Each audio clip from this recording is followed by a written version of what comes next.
Yo, you know why we're here. We're here to launch this campaign.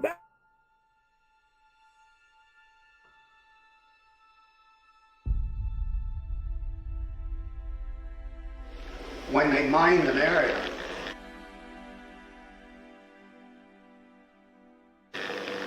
they put down yellow tape right across that line.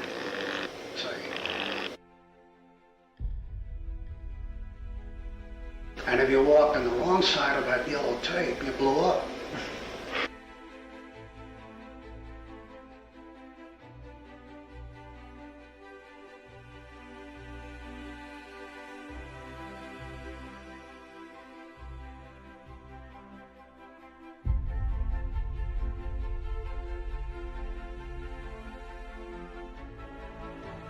Strange Tales 136. I remember it very clearly, and that was my first exposure to Kirby.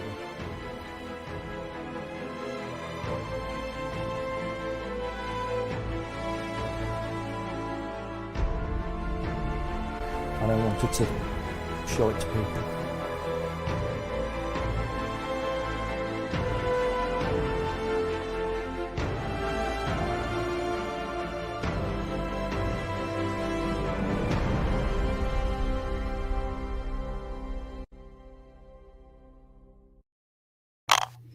Y'all don't know who the man of the hour is? It is this guy.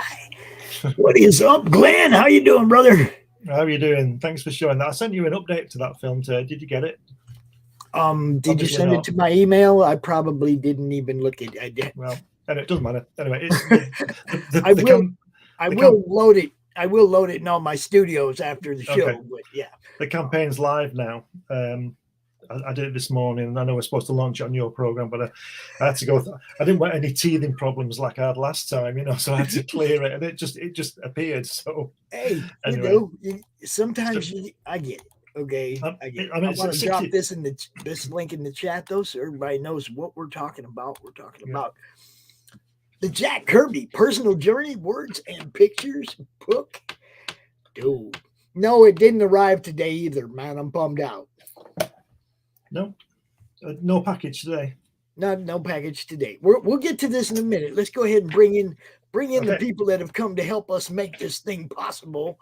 Okay. I gotta play his intro. I don't know why, but I gotta play his intro. Everybody needs an intro, yo. So just sit right down, relax, open your ears real wide, and say, "Give it to me straight, doctor. I can take it."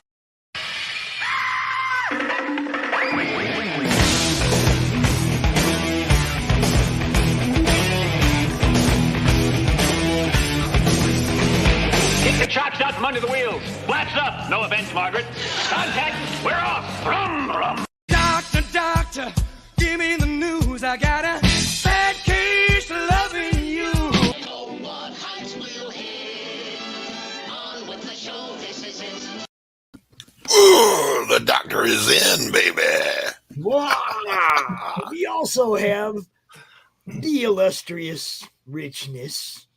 He's always here with me for Monday Madness. My awesome co-host. There he is, the Parada. What's happening? Rich Parada, ladies and gentlemen. Look at that face. He's just like, why am I here? Listen, he's gassy, and I forgot to burp him.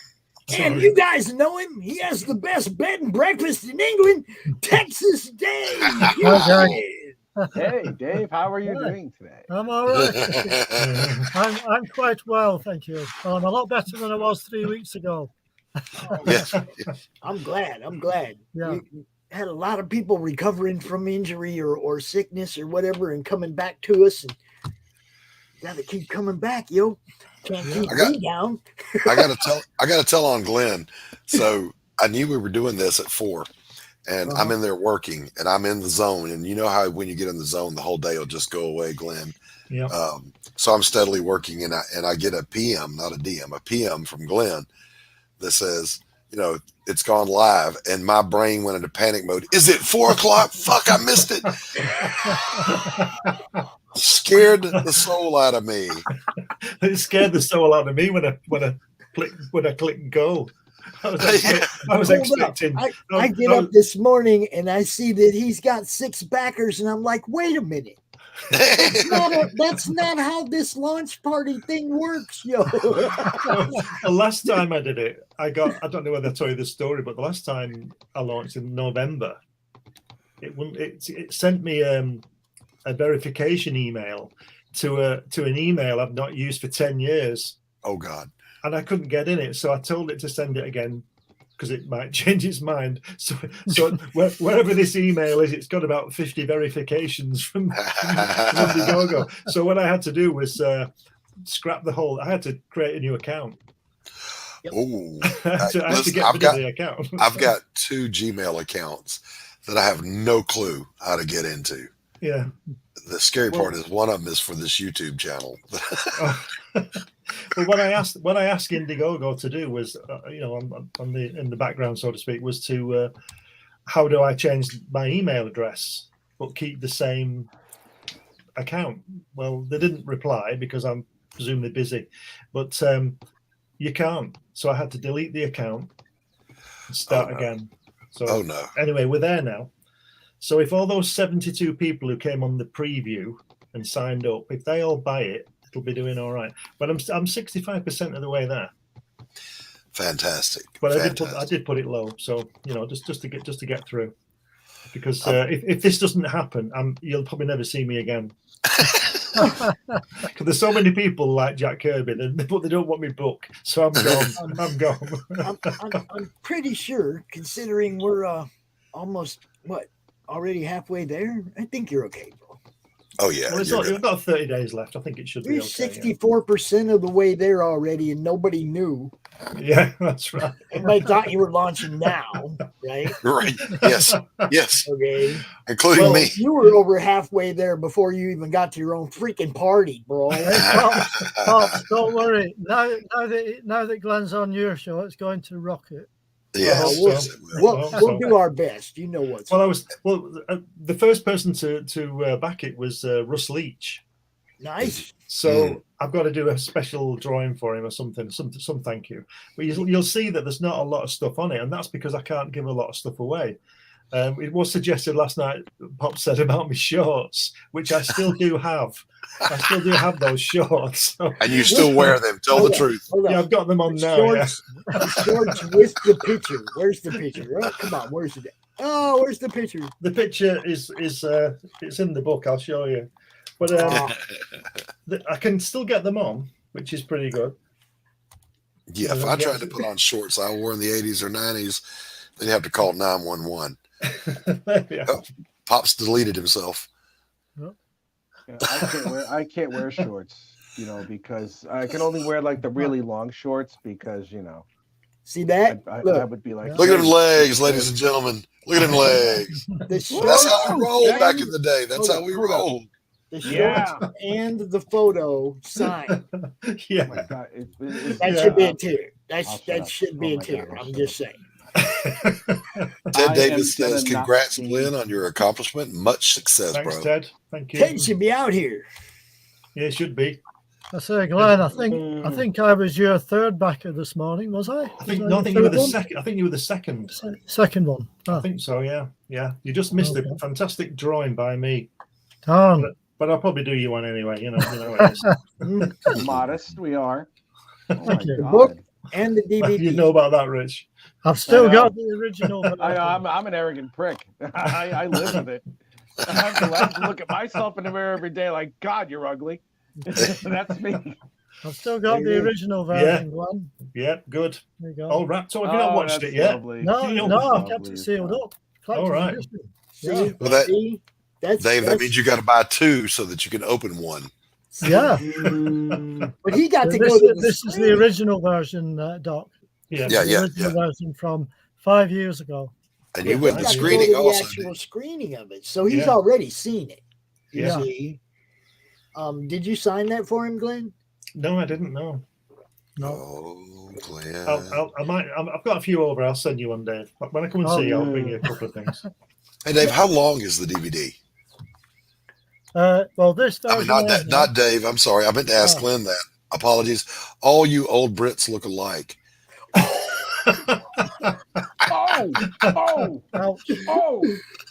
Okay. Man, this right. version Yeah, was 60 minutes, by the way, I did guys. not say a word. All right. It's closer to. It's about. I think it's 148 or something now. It's got quite a bit on it added onto it. There's some in this new version, or the final cut version, I should call it. There's all that Dave's got on that one, and which you don't know anyway. It's got me talking for far too long about my going, the story of it, and it's got the film, and it's got the original trailer. But when we were there, Dave's on in the stills. A friend of mine called Chris was taking photographs, and he filmed the Q&A after the showing, and that Q&A, which nobody has seen apart from me, that's on the DVD as well. And then there's several outtakes of various things, but there's some footage I found from the first visit, because the film is from the second visit. And on the first visit, I took a really old camcorder, and it broke down when we were there. Or so I thought. Bob, my friend who took us out there from California, he was working the camera, and I was just busy talking to Jack. And he announced that it wasn't working properly, so never mind, you just carry on. But he then held it down by his side, and it came on, and I've got about 25 minutes of his foot. But there is a bit where it works, so I've put that bit on as well. So it's the same as what the original one, but with a lot added to it. There's a lot there. There's a lot more. So everybody should get it right now. Yeah, get me over that line, then I can breathe, because I won't rest until it's gone over that line. I don't see the link on. Forgive me, I'm not finding the link. It's in the chat. It's in the private. In the private let me chat. get it. I'm sorry. Oh, the private chat. Yeah. Well, fuck. I'm okay. All right, let me got it. Yeah, I'm copying the link so I can. So anyway, the book. Do other stuff to it. The book has the transcript of the film in it and the transcript of the Q&A, but it also has more fleshed out story of how I got there and what happened while I was there, because it wasn't all filmed. There's only sort of 45 minutes of it filmed, and I was there totally for about 10 or 12 hours and 2 visits. So this has a lot of that, and it's got Jack talking about how he created Doctor Doom, his work on The Prisoner. And then obviously other stuff, but a lot of the book is me getting there, because there's a clue in the title, personal journey. This book is not so much about Jack Kirby; it's about me getting there. Right. But he's the star, But with the book you get the DVD. So that's the final cut DVD, and. Yeah, you'll enjoy it, I think, if you're a Kirby fan, because you get to see him talking, you get to see what he's like. Because I didn't go with a set of questions. I decided just to let him talk, because from the first visit when I was there, he liked to talk, he liked to tell stories. So I just let him get on with it, and it turned out really well, because he's obviously a very engaging man. He's got a lot of stories. He knows how to tell a story, surely. And he told us all kind of things, about when he was 15, his friend, who was a few years older than him, was a pilot. And he flew over New York in one of those little planes, little open top planes, upside down over New York, over Manhattan. He talks about that. And there's lots of other stories in there when he went to, when NASA contacted him and things like that. So he's a great storyteller. We know that with his comics, but, just sitting with him and talking to him, he can tell stories. He's very entertaining. But the overall thing, as I always say, is that he was just such a gracious man, just a lovely man, and his wife was gorgeous, and they treated me so well. They didn't have to treat me like anybody, I was just somebody who turned up there, but they fed me and everything. They were great. They were lovely people. There was no airs and graces about them, there was no big I am, I created this, I did this. He didn't need to do that, but he wasn't that kind of a guy anyway. He was just, when I say simple, I don't mean he was stupid. He was just a simple, ordinary guy who happened to create these fantastic worlds that we love, you know. Right. A really nice guy. But Roz was fantastic. Roz was a real force, but she was really a really beautiful woman. She was stunning for me. She was a stunning woman, you know, inside and out. The whole package of her was just fantastic. And she actually, I think, gave me a deeper impression rather than actually meeting Jack, which was incredible, as you can imagine. But meeting her was just something else. She really was a fantastic woman. Yeah. And I think he was very, I won't say fortunate, because that sounds like he just fell over it, you know. You know, she enabled him to do this.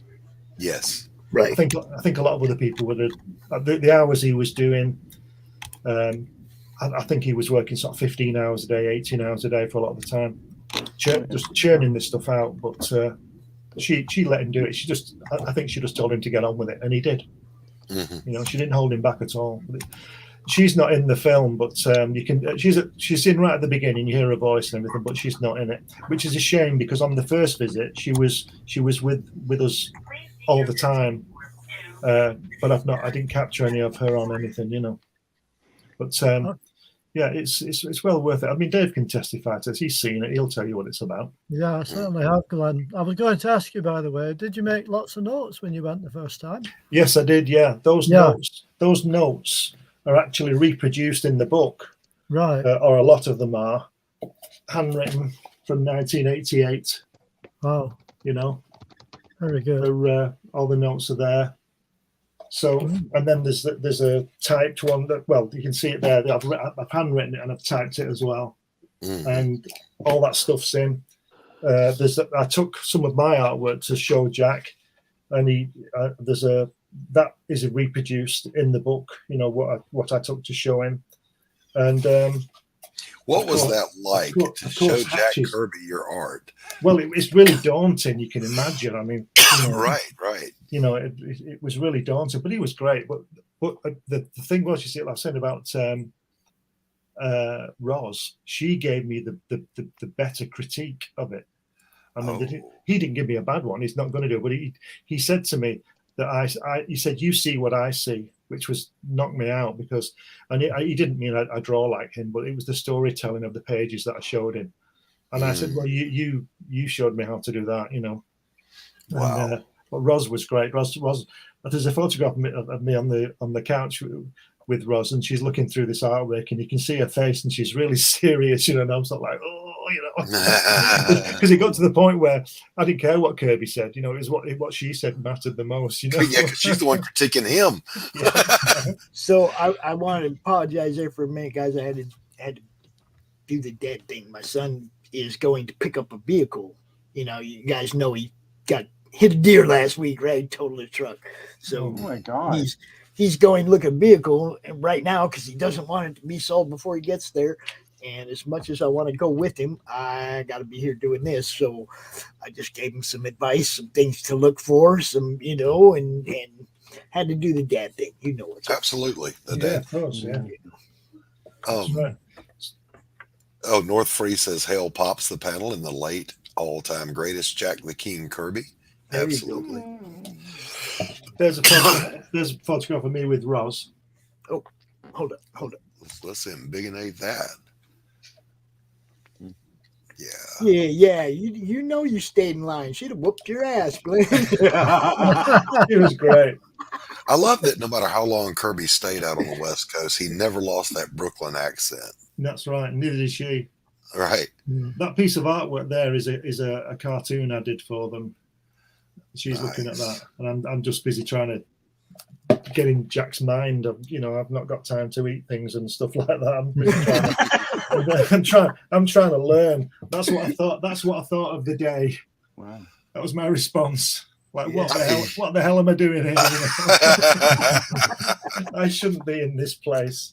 You know, we're not worthy. One of those kind of things, you know. Yeah. Hey, Glenn, let's walk through this campaign and see what all you've got here. And well, there's not really a lot to it. That's it. There's just the book and the film. It's the whole thing. Let's start with, you know, How much does it cost to get the book and the DVD?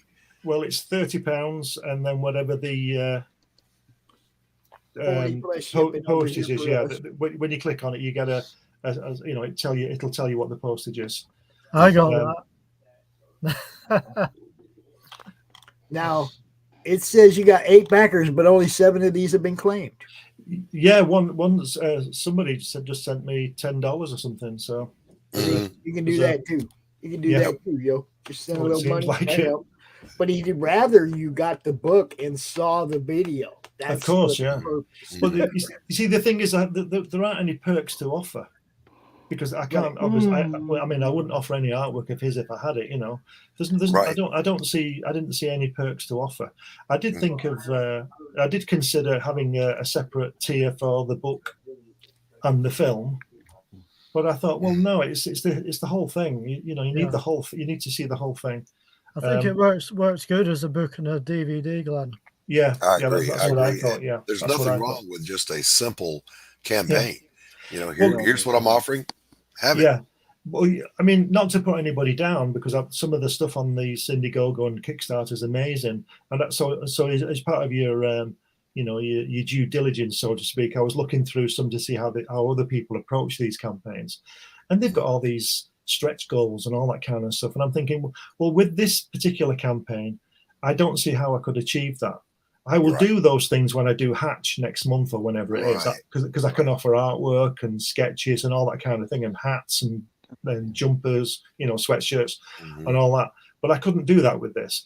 The only thing I did consider was a set of prints from the pictures. But then I thought, well, who wants a picture of me standing next to him? You know what I mean? there are some of him just on his own, but I just thought this was enough. This is what I wanted out there. It is enough. It is. I didn't want to water. I didn't want to water it down, and belittle it. I wanted. This is it. It's the book and it's the film. Right. It goes hand in hand. Like I said, the transcript of the film is in the book, but the book is mainly about my journey to him. Yeah. And there's some little funny stories in there about it and everything, with my friend Bob, who took me out there, and just little anecdotes and things like that. So it's a good. I say it myself, but I think it's a good read. I think if I hadn't written it, I'd have been interested to see it. You know. Yeah, with North Free saying that, I envy you, Glenn. Meeting Kirby was a dream for most comic fans. R.I.P. the King. I got to tell you, when you said that, he said, "Well, you see like I see," I got goosebumps. I was like, I could imagine if Jack Kirby said that to me, I'd probably pass out. Yeah, well, I was nearly passing out all the time. I couldn't speak for half an hour when I got there, because I just couldn't speak. I was just sitting there trying to eat this lovely food, and he kept asking me who I was. You know, he's in the conversation. He kept saying, "Oh, by the way, who are you? What's your name?" You know. These are the pages that I did to show him for what he. Oh yeah, let's see. So these are the pages you actually brought with you to show him. Yeah, those are mine. Oh wow! Look at that. That's good work, Glenn. Yeah, thank you. I like it. Yeah, nice.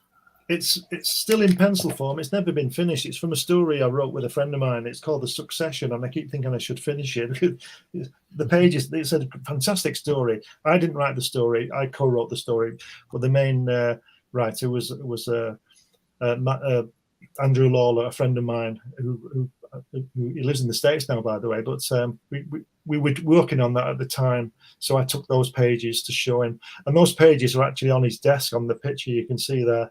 Oh wow! So my work has been on his desk, on his drawing board, and he's telling me stuff there. And that's when he was telling me that he said, "You see what I see," and all that kind of thing. What a surreal experience! Yeah, I couldn't imagine. I couldn't believe it. But the funny thing was that you can just see. Well, I went with friends of mine, Bob and Suzanne. That's Suzanne's hand there with the glass. You can just see her hand, and her and Bob. That's her husband, Bob.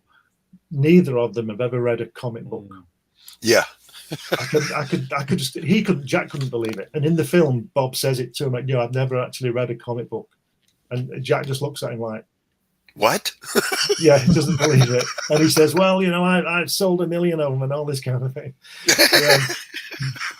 but it was great. So Bob and Susan actually had no idea who Jack Kirby was. They had no idea who he was. I met them on holiday and got talking, and they were from California, Anaheim in California. And I asked them where Thousand Oaks was, if they'd heard of it, and they said they knew where it was. I came home, and then a couple of weeks later, got a letter from Suzanne, and it had Jack Kirby's phone number in it. Mm-hmm. So I looked at this phone number every night for about 3 weeks, thinking this is an expensive overseas call. And then I thought, sod it, I'll ring it. And if it's not them, if it's a joke, I'll just put the phone down. And it was Ross Kirby, and she put Jack on, and there I was struggling again to speak. when the phone was answered, she answered the phone, and I said, "Oh, hello, is that Mrs. Kirby?" And she said, "Yes." And I said, "The wife of the famous comics creator." She said, "Yeah, I'll put him on. I'll put Jack on." And he came on the phone. Now, I got to know, did you call him Jack or Mr. Kirby the first time you spoke to him? I called him Jack. Okay. All right. Gentlemen, I've been up since 3 o'clock this morning, and I have to get up at work for 5. Wow. Yeah, I know. Get to Glenn, sleep. I am like very proud of you with this. If you give me about another, how long is your campaign active for? Another 30 days. From today?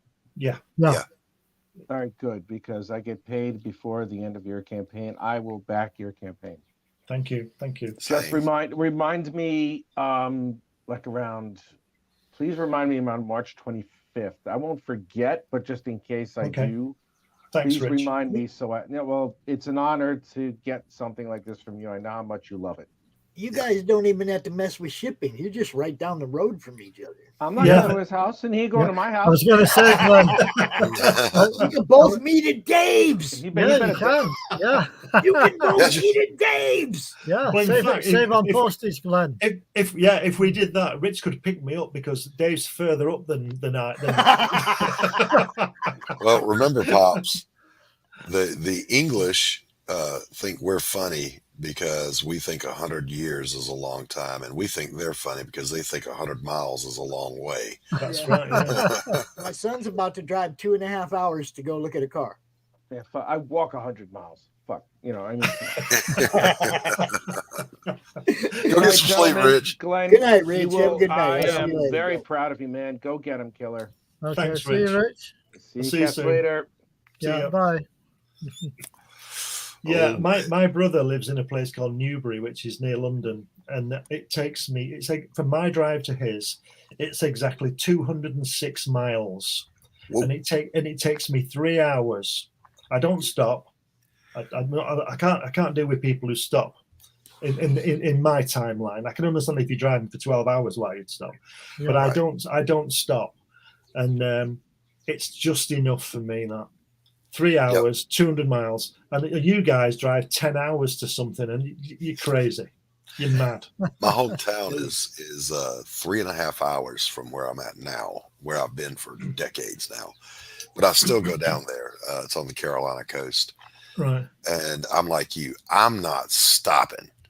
Now, I learned over the years, I'll still have a quarter of a tank of gas when I get there, no matter what my mileage is, because low mileage, bigger tank. But I always stop at this one place, not stop. I pull off, run through a window, and grab something to drink. One of those big bladder buster sodas, And by the time I get there, I'm desperately looking for a bathroom. I have driven from Phoenix to Wisconsin Rapids, Wisconsin in 24 hours. Wow. Yeah. Grandma was dying. We was hauling ass. We didn't make it, but we damn sure tried. Wow. I mean, we risked speeding tickets on every freeway in every county all the freaking way there, man. And we didn't get a ticket until the way home. North Free says, definitely will be supporting you, Glenn, at the moment. However, I'm moving to another part of the country. As a Kirby fan, I've been waiting for this campaign for a while. Yeah. You and me both, North Free. I got to wait for my next pay, and then I'm going to get this. A few months ago, I was talking to Randy Zinnerman, and he was talking about a place near him. Well, say near him, it's 800 miles to the south of where he lives. and it was still in Michigan. Yeah. And I said to him, if I drove for 8 hours, if I drove 800 miles, I can drive. I'm in the lower right-hand corner. I can pretty much drive anywhere in Michigan. It's not 800 miles. Well, I'm just telling you what he said. I'm just saying. I know right. there was obviously a misunderstanding there somewhere. And probably on my part. But what I'm saying is, if I drove for 800 miles, I'd be in Paris. Yeah, I was going to say you'd hit water. That was the point. Yeah. So it's probably got that wrong. If we drove 800 miles south from Michigan, we'd be in, like we'd be down there, Missouri type, like right. Well, maybe farther south than that. That's quite a ways. 800 miles. Geez, California is maybe 800 top to bottom. Right. If you drove that many miles and for that long, Pops, you'd reach Missouri-ish, and I would have to drive north that many hours and that many miles to meet you in Missouri. Wow. That puts it into context, Glenn. Say again. That puts it into context, doesn't it? It does, yeah. Yeah. Well, I have a cousin who lives in Australia, and she lives in a place called Inverell, which is just north of Sydney, and she's begging us to go there all the time. And she said, "Is there anywhere you'd want to go?" And I said, "Well, I couldn't. I don't feel I could go to Australia and not go to Ayers Rock." I've been there. And right. And she said, "Oh, from where we are, that's a 4-day drive." Wow. And I said, and my brain goes, 4-day drive. That means 4 days back. That's 8 days wasted. I said, "Don't you have these things called aircraft that could sort of fly?" Yeah. Yeah, well, I flew from Cairns to Ayers Rock, Glen, when I went back in 2007. Wow, was it good? Yeah, fantastic. Yeah, fantastic. Now you can't actually go on Ayers Rock anymore. You can still no, go. You can't. I was lucky, Doc. When I went back in 2007, they had big signs up saying they'd rather you didn't climb, but it was optional at that time. Right. So I thought, well, I doubt I'll ever. I doubt I'll ever get the opportunity again. So I went for it. Yeah, climbed it. You did. Right. Oh, wow. I did. Nice. I climbed it. Yeah. And you had all these Aborigine guys after you. Well, I must admit, halfway up the climb, there was some chain hammered into the rock, and you had to kind of like grab hold of the chain and pull yourself up. It was really steep for a short spell, and on the left-hand side there was a massive drop, so I was a bit cautious. Yeah. Wow. Yeah, I Brilliant. can guess. Yeah, I'm impressed. I took a video of my climb on the way up and on the way back, which I'll have to show you sometime. You will do, yeah. I want to see that. Yeah, that's fantastic. I'd like to see that too, Dave. Yeah, it was a good experience. Was that? Yeah, I bet it was. That sounds good. Look at my shirt on camera. It looks like I've got a green screen going on.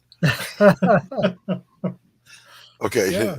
Up close, not so bad. When I'm shrunk, it's like digital looking. Yeah, it is a bit. Bad shirt choice. I'm just waiting for where these 72 preview backers are. Why are they not on that list? Oh, Glenn, stop panicking. You're going to get there easily, my friend. Yeah. I hope so. We're a few hours in, and he's like, "Why?" Well, it was so good because when it went up this morning, Russ Leach backed it immediately. And then I got another one, and I think Dave came on, and I thought I think I got 3 in about 15 minutes, and I thought, bingo, this is going to happen. And you'll be fine, Glenn. Slow down somewhat. Yeah, but I'll be panicking until it's gone over that line. There you go. See that? I think North Free was trying to share that somewhere else on his media and dropped it here. People are going to be. That's the thing, Frog. All these guys are going to snatch this link up. They're going to start showing it all over the place, just like they do for everybody else. Yep, I've already dropped it. You're going to be fine, Glenn. Don't worry about it. Yeah. It's always the same, man. It's like hit and miss. Sometimes you launch a campaign, it doesn't do a whole lot, but then it blows up. Yep. Sometimes you launch it and it blows up right away, and then it dies out. There you go. It's like it's just hit and miss with people's money. I still think you ought to auction off the shorts. Now, is this video on this campaign different than the one we used for? Yeah. Well, let's play this thing, man. You don't Okay. mind, do you? No, I don't mind. Right, let's play this. Does it work?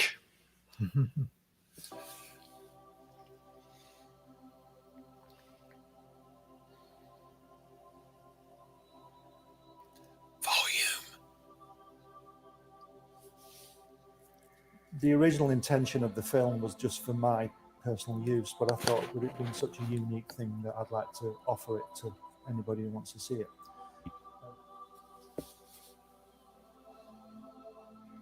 On the first visit, Jack took us into his another room, a separate room, and there were these brown parcels full of artwork piled up. And he said to me, "You draw like I do."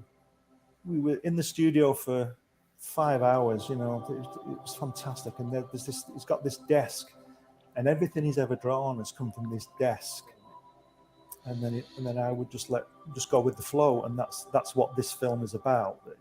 It's just a unique film of him. He says, "I beat you." He says, "They say we came in under the dead heat." He says, "That's not true because I beat you." And the American said, "Well," he says, "if you like to think so," he says, "but I know a real story." He says, I know I clearly won that one. Well, Joe is 6'3", and I was a run, say, from the Lower East Side. And being Joe's partner was an advantage to me because Joe was believable. You know, they would talk to Joe. The Goodman brothers would get to know him. Martin Goodman owned Marvel at that time. He went to his mother and he says, "Look, Jackie got a job drawing." He says, "They're paying him for it. They're paying him money for drawing." He says, "Suppose I go with Jackie." He says, and he said, "They'll pay me money." He says, "I'll draw and they'll pay me money." He said, "I'll give the money to you," which we did. We gave it all to our mothers. They called me from Nassau. You know, I lived in Long Island. And they say, "Would you like to come down and draw these guys in training?" I swear, this is not a story. And I said, "Yes, of course, I'd love to come down." God.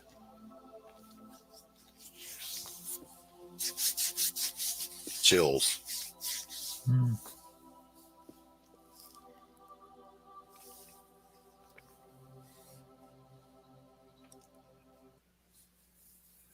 The sound quality isn't brilliant, but I think it adds to it.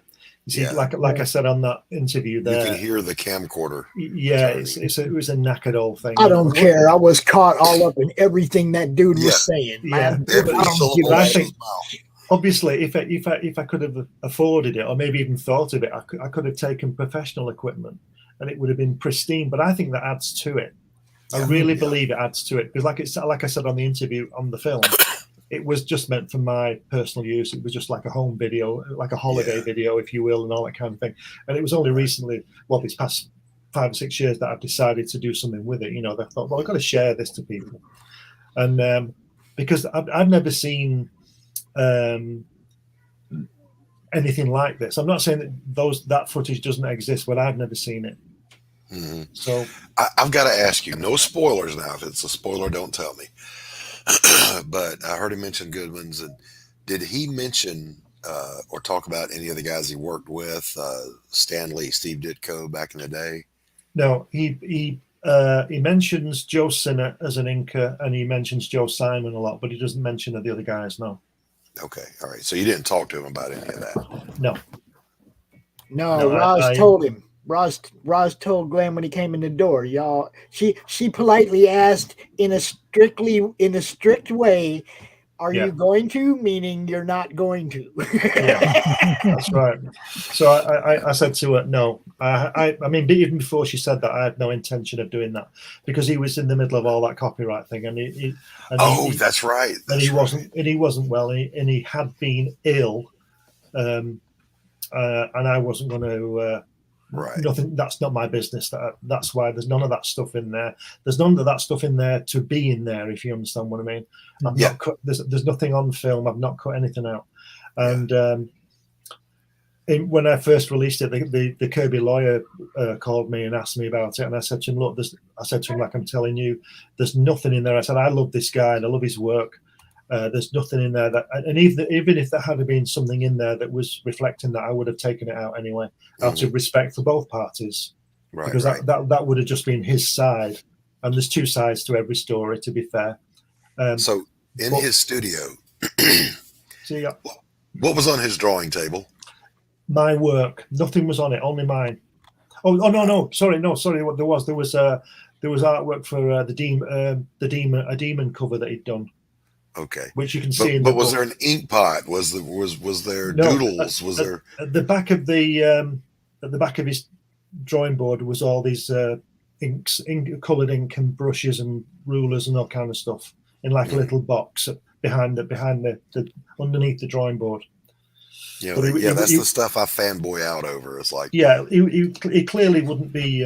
He wasn't working on anything. So except this demon drawing that he'd been doing. I think there might be a photograph. Oh yeah, there you go. There it is. You can see it there. Oh, let's see. See it down here? Yep. Stuff in it. You look at that. And that, that's the table. Everything he ever drew came just off. Just about everything he did came off that table. I mean, that should be a relic. That should be in a shrine somewhere. It was. I think Neil Kirby was. I think he was going to put it in the Smithsonian, but I don't think it's there. I think it's at Neil's house. I'm not sure, and I don't know why it's not gone out. That's obviously up to him again. But I think it was. The rumor was it was going to go in the Smithsonian, and it may be there now. It may be, but I don't know. But yeah, that board is incredible. It's just a piece of wood. I mean, I know any board's a piece of wood, but do you understand what I mean? I mean, look at it. Yeah. Let's see how many of the details of this stuck with Glenn. What are you drinking right there? Coke. Coca-Cola. Coke. Yeah. Roz poured it for you. Yep. The lunch was like cold meats and salad and potato salad and that kind of thing, and bread and rice, and then I think we had a coffee with that and a glass of water, and then when we came through, she came through with a tray and she had these glasses of Coca-Cola or a soft drink. It's Coca-Cola. Nice. Yeah. So Glenn, I've got some old photographs here. Oh wow! Look at this! Look at this! Look how gorgeous that Roz Kirby is. She's absolutely. Just lift it up, Dave. You can see her when she's younger. She's absolutely. Look at her. She's stunning. She's gorgeous. She's a beautiful. Look at woman. Jack though. He was Mac Daddy. Look at his face. You're looking at my gal there. Yeah. They were great. Wonderful. Absolutely brilliant. So here's why I was asking so much about his drawing board. Embiggenate me for just a second, Pops. This is not my drawing board. This is the backboard for my painting studio. Right. And this isn't a painting. This is just the scraps of when I do paint. Yeah. And literally, I had a guy watching one of my live streams, and he wanted to buy it because it looked like an abstract painting to him. So you're going to sell it? No, I would have sold it in a heartbeat. Yeah, the only reason I didn't is he never got back with me because I told him, hell yeah, I'll sell it. It's just a piece of wood. But it fascinates me that artists, like if you look at that one picture right there that's on screen, you can kind of see the ink smudges and the whatever. I wondered, did he doodle on it? This is I wipe my brushes and move to the next paint. And I paint very fast. Yeah. So this backboard has caught all of that over the years. That I just knew Jax has to have, his DNA is in that. Yeah, that's right. Well, one of the best things as well, from my point of view, is if you look just on the window, just the back of Jack Day on the shelf, you can see a framed drawing, the black frame. Can you see it? Yeah. Just next to his trousers. Yeah. And if you look on the photograph on the right for the perk, between us, on the shelf, there's a black frame. That's the same drawing. Now, the first photograph where I've got the Coke and he's talking to me, that's 1988, and then the next one is 1991. Now, I don't believe for one moment that Jack Kirby remembered that I did that cartoon for him.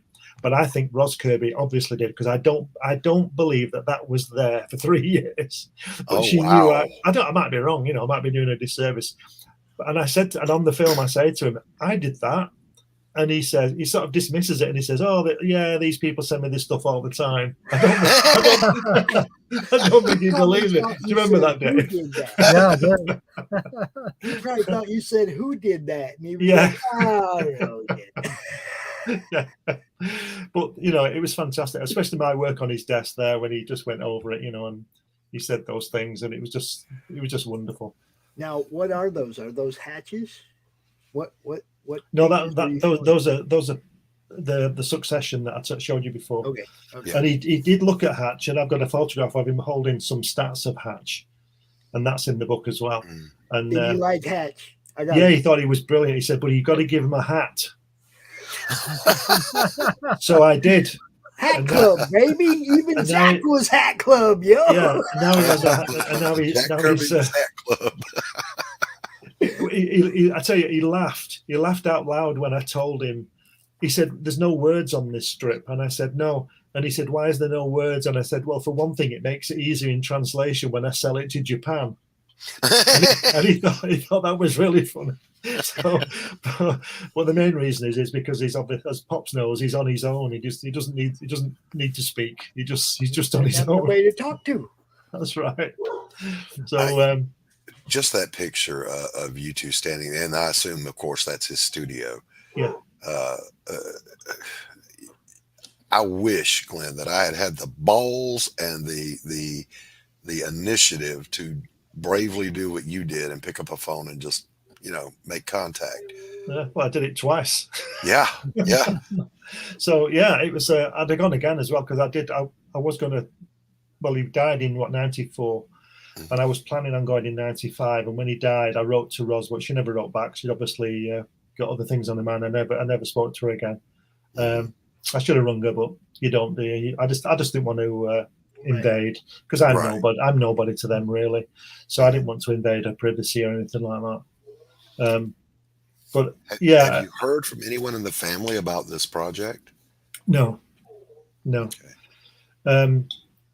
I've just informed the Kirby Museum, Rand Hopp. He knows about it. I don't know whether he's going to back it or not. Or last time I did the film, I sent him several copies for the museum. So I'm hoping he'll take a couple of copies maybe and put it in the museum. Yeah. As one should. I mean, this is not footage they have or photographs they have or a written this is account his own words, yo, man. Yeah, This is all stuff that should be immortalized as we move forward. Look, I'm gonna leave this video up all week on my YouTube page as the featured video. Thanks, Pops. I want people seeing this every time they go look at my YouTube page. I want them seeing this. Okay, so I mean, this is gonna fun, Glenn. Don't trip out. Okay, this is gonna fun. We're just starting to actually promote that people can get it. Okay, we've been talking about coming soon for a long time. Too long, yeah. So, like North Free said, he's been waiting a long time for this one. So, I hope they're not disappointed. I would be surprised if they are, because, like I said, I've not seen any other. I've seen clips of him at conventions for a minute, and things like that. Okay, this is in his house. After the campaign and everybody's got theirs, can we do a live screening of it on my channel? Sure, yeah. Oh, the whole thing. You mean the film? You mean the film? I don't know about, but I don't know about that. The we'll DVD. See. He said, "I don't know about that." Oh no, I don't know. No. Sorry, you caught me unawares there. No. Cheers, Glenn. No. I wouldn't leave it up. It would be if you caught it while it was live and you got lucky enough to see it live, then you got to see it. But I wouldn't leave it up so it would ruin for future sales. All right. Well, if I book my bed and breakfast, it would be a Monday exclusive. At Dave's, can Dave and I come up and get a screening? Of course you can. Yeah, we can go to the Oldham Theatre again, can't we, Dave? It was fantastic, wasn't it? Yeah, it was all right actually. It was like I said to Dave and I said to other people, it's really daunting. In fact, I say it on the film to the guy. It's really daunting when my head was 15 feet high on this screen, wasn't it, Dave? It was huge, and it's just really weird watching yourself talking to someone. I was talking to Helen, my wife. She sort of interviewed me, and but it's just my head, and it's really daunting. I don't know people like Paul Newman and people like that what they think when they go to see the screen and Brad Pitt and he's there. I don't know. Yeah, I was going to ask you about that. Did your wife go with you on either visit? No, we weren't together at that point. Oh, okay, all right. I mean, I don't know that even had Jack Kirby said, "Yeah, come on out," and hang out, I would have chickened out unless I had somebody go with me. You've got to go with me. Well, the thing was this. There's Paul. Hi, Paul. When I spoke to him on the phone the first time, I made a mistake here. This is. I taped the phone call, right, and I still have it, but I'm not allowed to use it because what happened was this was probably the second phone call actually that I taped. I can't remember. I'll have to look at the notes. But I got this phone call. It's about half an hour long telephone call with Jack Kirby, and I was going to put it on the film on the DVD, but I found out that I did ask her permission. I said, "Is it okay if I record this telephone call?" And she said, "Yeah, that's okay." And then I pressed record, so I don't have proof of her permission. Do you understand what I mean? Right. I should have recorded her saying it. Yeah. And then I could have played it. But you do know California is a one-party consent state. It means as long as one party knows it's being recorded, I'm not saying you would ever do that to the Kirbys. No. Well, she knew anyway, but I just didn't press the button to catch her response. But what I'm saying is you don't need that under American law. I don't know about British law. Oh, right. I didn't know that. I'd have put it on if I'd have known that. But, and my state is a single-party consent state. So, if I'm recording or whatever, as long as I know, the other party doesn't have to. Well, she did because I asked her, but like I said, I didn't record that part of the call. Right. But when I was on the phone to Jack, I said I was talking to him and all this kind of thing, and I said to him, this was 1987. It ended 1987 when I spoke to him on the phone, and I was already booking to go out there the following October, which is where the first photographs are from, and I said to him, I'm coming out to California next October. Would it be okay if I came and see you? And he said, sure. Who are you coming with? Your mum and your dad. And I think he thought I was about 15. Well, I was actually 33. Right. Well, 32 at that point. And so I told him, he said, oh yeah, sure. Then what happened then when I finished the call with him, Roz came back on and she gave me their address and we wrote, there's one of the letters in the book. We corresponded a couple of times, and then when I got out there, I called them when I was there, and then we arranged to go up to their house. Mm-hmm. And so that was it. But I just wish I'd known about this telephone call because it's about 20 minutes long, and I could have put it on the DVD. Yeah. What was it like walking up to the door? Oh, I'll tell you, it was. I couldn't. I think I got there on the Tuesday, California on the Tuesday, and we went up on the Thursday. And I didn't say a right lot for the hour journey it took us to get there because I'm thinking, what's this going to be like, And so I got there, and my first live vision of Kirby was in the kitchen. Was next to they lived in what we call a bungalow, single floor house, and the front door was there, and then as you looked at the front door to the right was the kitchen, and I saw him in the kitchen window coming to the door, but it was just a silhouette, and he was very small, so he only saw his short shoulders and top of his head, in his head. But obviously, this will sound stupid, but it looked like him. Right? Yeah. And he came open the door, and he said, "Hi, Glenn, how are you doing? Did you find us all right?" And Ross said, "Did you find us okay?" To which the obvious answer is, well, yeah, because we're here. But I didn't say that, but I couldn't. We went in, and Bob and Suzanne, who took us up there, they were just, Bob said to me, right, get this, Bob said to me that he'd just go and drive around for an hour. And I thought, unless those Kirbys kick me out of this house, I am staying here for longer than an hour.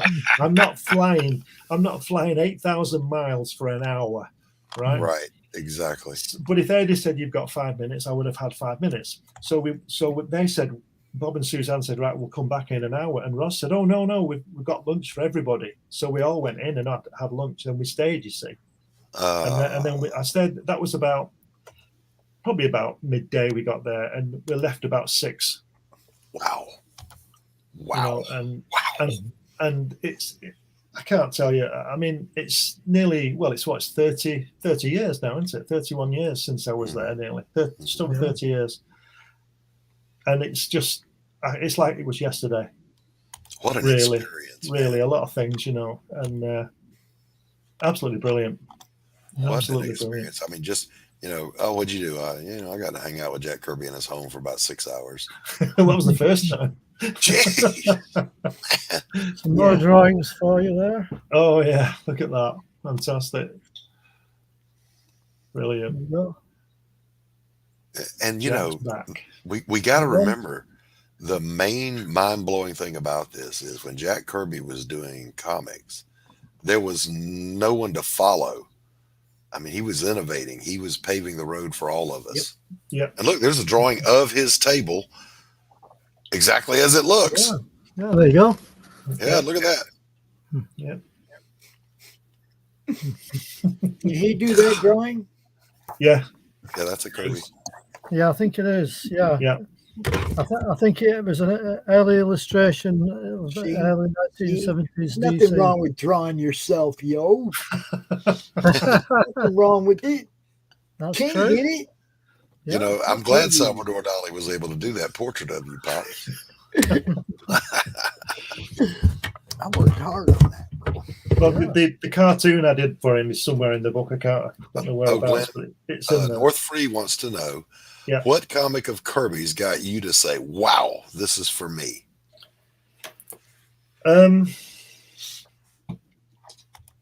Let's see. I would say Fantastic Four, Galactus. Wow. The first Galactus, 49, 48, 49, 50, that one. Yeah. Around that time. But there was a few at the same time because I picked them all up. I was getting Thor and Captain America and obviously he was doing everything, wasn't he? Yeah. Mine was Captain America Mad Bomb. Oh, yeah. Never forget it. From the 70s, yeah. Yeah. Look at all that stuff there. I know. What are you doing, Dave? He's bringing some Kirby. I think he's bringing what I just said. What are you doing? There it is. Yeah. That's amazing, isn't it? That is just incredible. We can find the splash page for you. This is why everybody wants to go hang out at Dave's house, yo. Look at that. Yeah. I mean, good God. You bet. Mm-hmm. Yeah, I can hang out at Dave's house. I have the first appearance of Black Bolt, but I think the cover's all trashed on it. I did have What If #1. What if Peter Parker had joined the Fantastic Four? Yeah, look at that. How good is that? Look at that.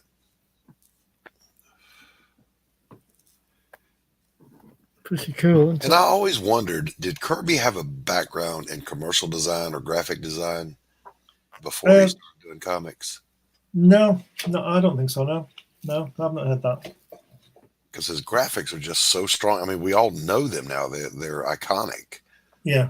He's just a genius, isn't he? Yeah. This monster. God, I remember that. Best story ever told. I remember that. Yeah, Doc, you'll like this one. If Pops puts me on, you'll like this. Oh, my goodness. Holy cow. Yeah. He had to make an appearance. Yes, absolutely. And he did on that desk, like I said to you. Glenn, I think you're going to like what Tank did with him yesterday, too. Oh, good. That's good because I've not sent him any reference yet. I sent him a couple of things, but he's just got it roughed in. He's got it roughed in, but he's just sticking his head out the hatch and looking up at everybody else and kind of rolling his eyes like There's Jack looking at my work. Oh wow. Oh my God. What a moment. What a moment. I'd have had a heart attack. And look, your friend Bob's just standing back like, I just don't get it. That's Bob, yeah. He's like, I don't get it. What's the big deal? Bob couldn't believe what he said, what Jack said about my work. He was quite amazed. There you go. There's Roz giving me the crit. Yeah, now exactly what you said. She's going to be the critical eye because you know that Jack would show her stuff and go, "What do you think, babe?" And she would give him feedback. Yeah, give him a load of I was going to say I've got good bolts on my shelves, by the way. Culture Avenger. He's got 8-inch lag bolts in that thing.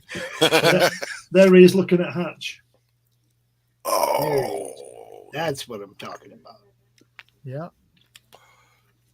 So, Glenn, would your advice to modern up and coming artists be, if I can show Jack Kirby my artwork, you can walk into a convention and show these modern artists your stuff? Yeah, every time. Because they're not Jack freaking Kirby.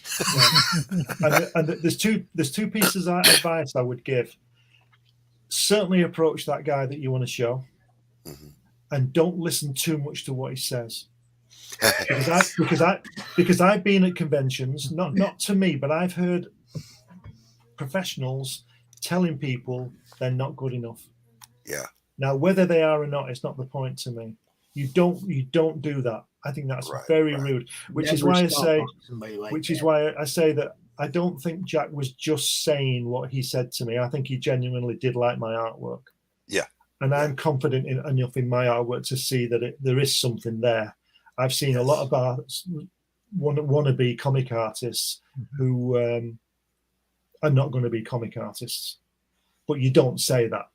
Right. You don't say go and get a job in the Navy or whatever. You know, you encourage people. I'm an old sailor. Don't say that to me. I didn't mean it. I did that first and got it out of the way. So. That's what Bob did. Bob was in the US Navy, and he was a spotter. He was on an aircraft carrier, and he said twice a day, every day for 8 months, he took off on a plane and circled this aircraft carrier and had to work out a course for the pilot to get back to the aircraft carrier. And he said, and we could see the fucking thing all the time. We just were in orbit around it. But he had to lay out a course, and they had to follow this course twice a day, every day for 8 months, he said, in the middle of the Pacific Ocean, you know. Yeah, I was never in the Blue Water Navy. I was in the Mud Navy with the Marines as a corpsman. But every blue water sailor I've ever met said, look, you get to go to all these great places, but your job is the same thing every single day, the same site every single day, these gray walls with pipes. And I'm like, I'd much rather be in the jungle. Helen's dad was in the Royal Navy. He was doing the Baltic run. You know, when you guys were sending supplies over to Russia or the Soviet Union, as it wasn't, through the Baltic, Helen's dad ran that, dodging U-boats, and he said that he was on the Duke of York, a really big ship, one of the flagships, and he said he saw more than a few ships get hit by just random U-boat attacks. It could have been him, you know. Yeah. And these things were going off, and hundreds and hundreds of men were dying, you know, in the sea, in the cold sea, you know. Yeah. Yeah, I would much rather get shot in the jungle than sink with the ship. Yeah. Just saying. Yeah. Well, my dad was a paratrooper on D-Day, so he you know. Yeah, there you go. He got through that. So he was with Monty? No, he was with a guy called Otway. Okay, all right. And he was one of the first people on the ground, on Allied troops on the ground on D-Day. He nearly drowned. He fell into a flooded field. Oh my God! And he had his machine gun with him, and then the parachute canopy fell on where, you know, and he had to get his knife out and cut his way out. So they're all laughing at him because all his mates who had landed, who survived the jump, were all dry, and he was wet through, and it was 2:00 in the morning and cold, you know. Yeah. So, Pop Culture Avenger says he is Kirby backer number 8. Thank you, PCA Paul. Man, you rock. Okay. Very good. Yeah, that's a true story. Yeah. So many contemporary thanks, Paul. Sequential artists are egomaniacs. And Yeah. here's Jack the King Kirby, just a humble guy. Yeah. Brings you in his home, feeds you, hangs out for hours. Yep. You know, gives you constructive feedback. You know, who does anybody think they are compared to that? Yeah. That's right. I think it's to do with the fact of there being the veteran thing, because you know, people who seem to go through those extreme experiences like that, like my dad was the same. My dad was a really, really gentle man, but I bet he wasn't on D-Day.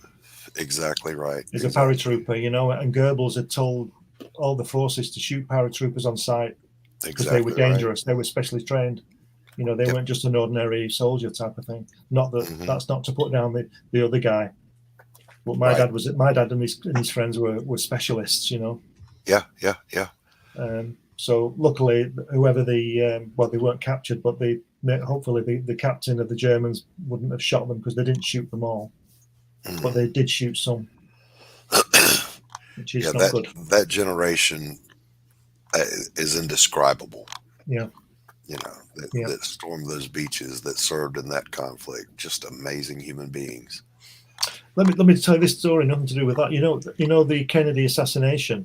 There was a guy on the grass 10 feet from where Kennedy was hit in the car, a guy called Charles Brem, and he'd been on Omaha Beach. So he's on Omaha Beach, and 20 years later he's in Dealey Plaza dodging bullets. You know, he knew where those bullets were coming from. And as soon as he heard the first shot, he fell on top of his son. He hit the ground. He hit the ground 20 years after landing on Omaha Beach. He knew to hit the ground. He knew what that sound was. And fancy witnessing that. Fancy being on D-Day and then witnessing that. You know? But anyway, let's pick the story up. Let's get back to Kirby, because I'll actually sit and talk about Kirby all day. Yeah. And I'll sit and talk about World War II all day. Those are two of my favorite subjects. I do got one more show to do tonight at 5:30. So we got like 15 more minutes for this. Okay. And then oh my God, I got another show to do. Yeah, North Korea, you're talking about The Longest Day. Yeah. That is a great movie. Yeah, Dude, it is, yeah. Now, I also want to give a little shout out to my boy Doc there, who made it through almost the whole CRoMCon as a co-host. With an aching back and an ass that felt like 4 buckets of lead. Had a great time. He made it till 8:15 last night, and then he was like, "All right, I'm done." So yeah, I got to tap out, bro. You know, I think about this, Pops, and I'm not by any means blowing my own horn here. I'm saying what a difference. In my youth, I wore 50 pounds on my back, and I'd hump 50 miles in 110-degree heat, and you know, be like, all right, let's break for lunch, you know, and come back. Now walking to the freaking mailbox, if I don't take a break on the way back, you'd have to dial 911. Depends on how much I'm carrying back from the mailbox, you know. Yeah. Now, although I did not get what I wanted from Glenn in the mailbox today. Well, it's not my fault. We did get Reign of Ages from William Samuel Quinton today. Nice. Open later on. And also Bill Moss art. Oh, wow. Are you going to unbox tonight? Oh, Bill Moss art. I'm pretty sure it is. Pretty sure it's that guy right there. Right. All right. Yeah. Man, I hope it is. Are you going to unbox on the next stream? Yeah, probably at the end of it. Okay, cool, You know, cool. Or I don't know. I might even set up one more stream. Who knows? You know, we're here to plug. Yeah, plug. I'll show you that again. I mean, the earth trembles at the approach of Hatch. It's coming. This is book 2. It's called Hatch What's Up. Yeah. And all the artwork's finished. I think there's 44 pages of it. It's all finished. And I'm just looking forward to that one, Glenn. Yeah, and I'm just doing the finishing touches to Pops's little anthology piece, which I'm dying to show you, but I'm not allowed to because there you go. You can show us that though, Pops. That's good. Hatch. Glenn, you told me before, what you're coloring with, but tell folks what it is you color with. Ink. I'll show you. It's just ink. Mm-hmm. It's almost flat, Pops. Yeah, almost flat. Yeah, get it framed. Almost flat, man. We're almost there, bro. We're almost there. Almost. Ink washes. Yeah, speed dry magic color. Magic color, it's called. If it puts me on, you'll see it there. Yep. And gets that lovely, soft, subdued. Yeah, it's really nice. Almost a watercolor effect. It is, yeah, especially this area here. Yeah. Hey, Belmont. And it's really nice to work with as well. And I just love using the color. I just love it. He's more adventurous than Ziggy, though. North Free says Hatch is somewhat Ziggy-like. I loved Ziggy. Ziggy. Well, we've got a story about that coming up. so we'll see. Justin, it's Justin Belmont, right? Look at that. Is that correct? Right there. I don't know. Yeah, Justin Belmont. Yeah, Justin. I was doing my best to shout you out on Ethan's chat this morning. If I could have afforded a super chat, I would have done it. We will get that. We will get that one handled. Yeah. Speaking of using these colors, Chris, I've got some film. Christopher or Doc? Oh, sorry. The reason we don't use Chris is I have one son that's Christian, another one that's Paul Christopher.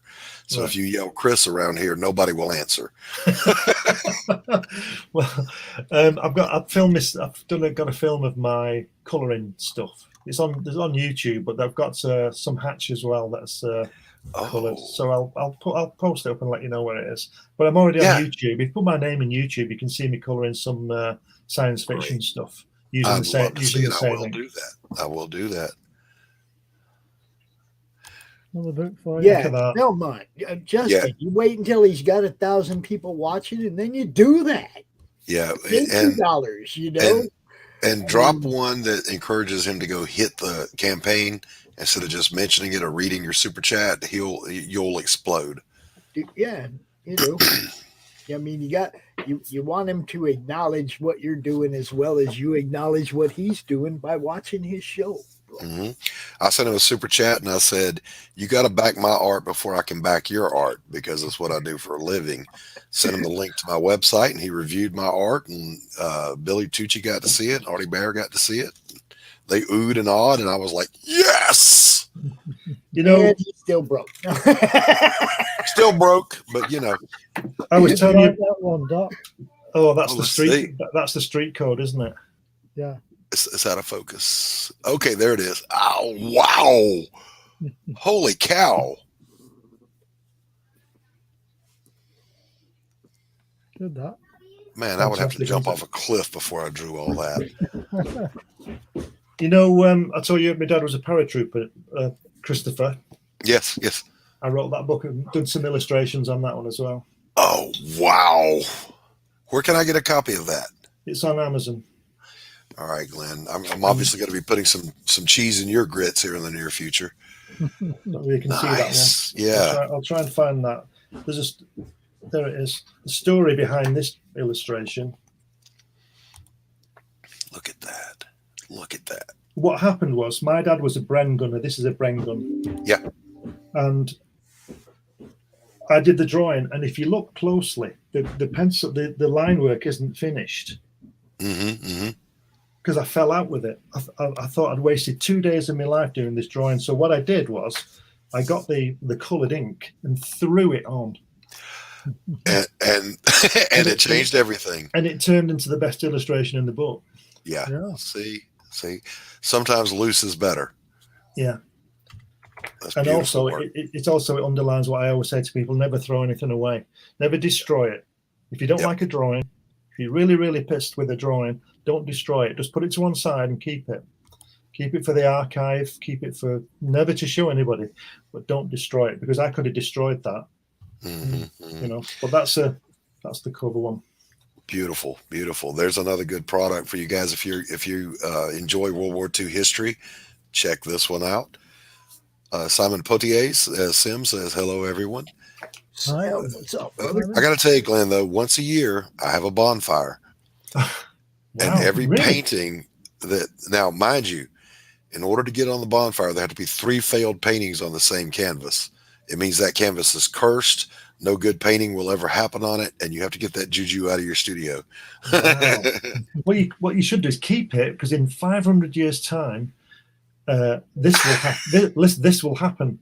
In the Louvre, when I went to Paris to the Louvre to see the Mona Lisa and all that sort of stuff, there was one of those fresco things. There's massive paintings, and the corner of about a square foot, the corner of the canvas, the paint had fallen off because it's 500 years old.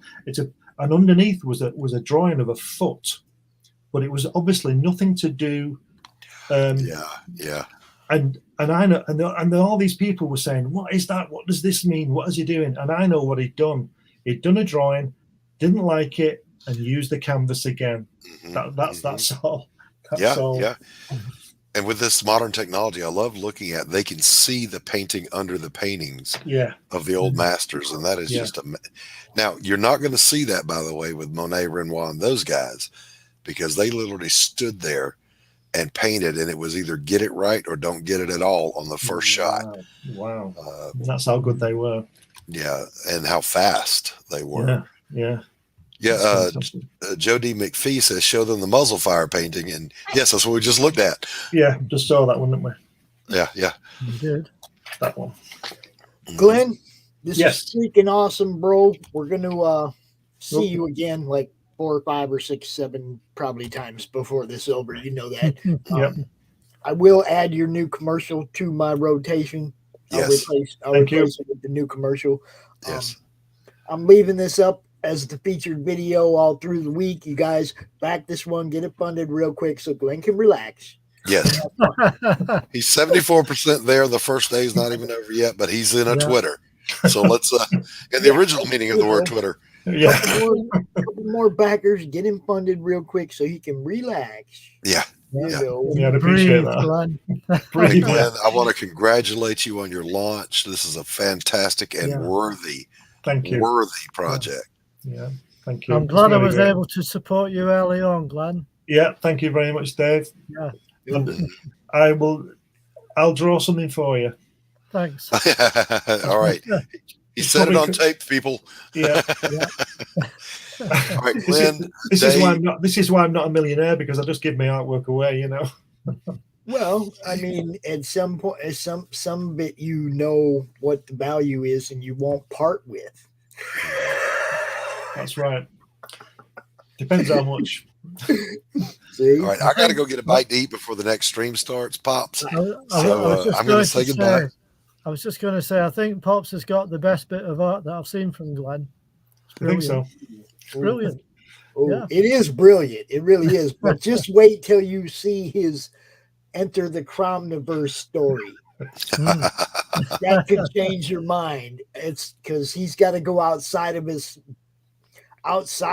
Hatch really a little bit. And I can't wait to see it, man. So, you guys know what's up.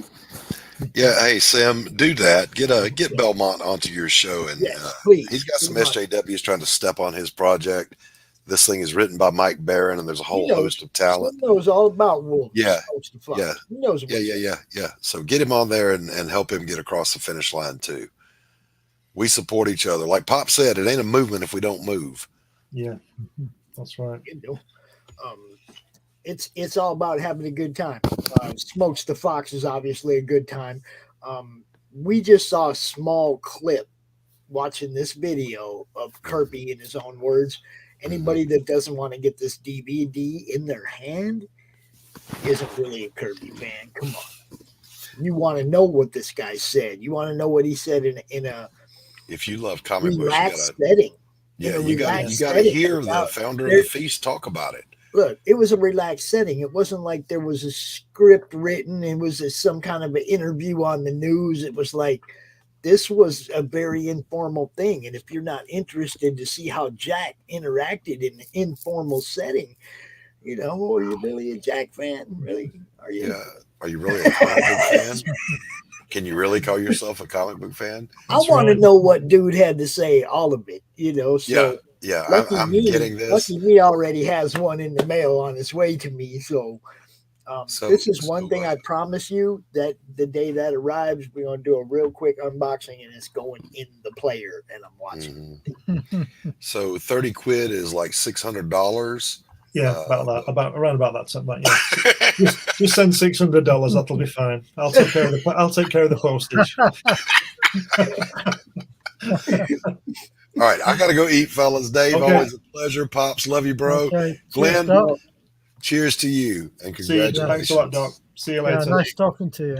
No commercials here. We were talking about one book and one book only, and this was it. You guys have a great day.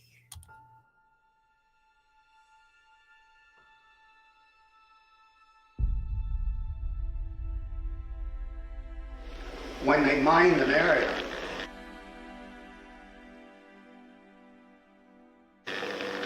they put down yellow tape right across that line.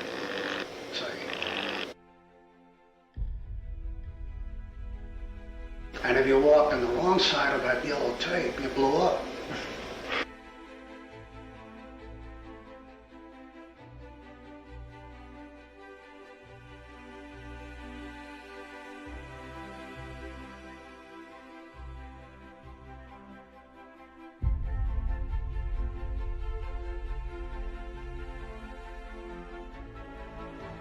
Strange Tales 136. I remember it very clearly, and that was my first exposure to Kirby.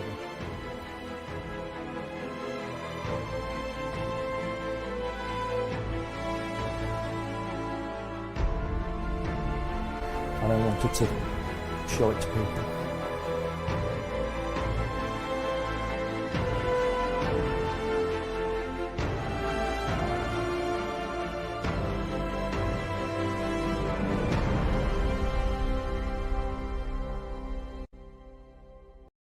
Hey, yo, Pops here. Are you looking to be on Monday Madness?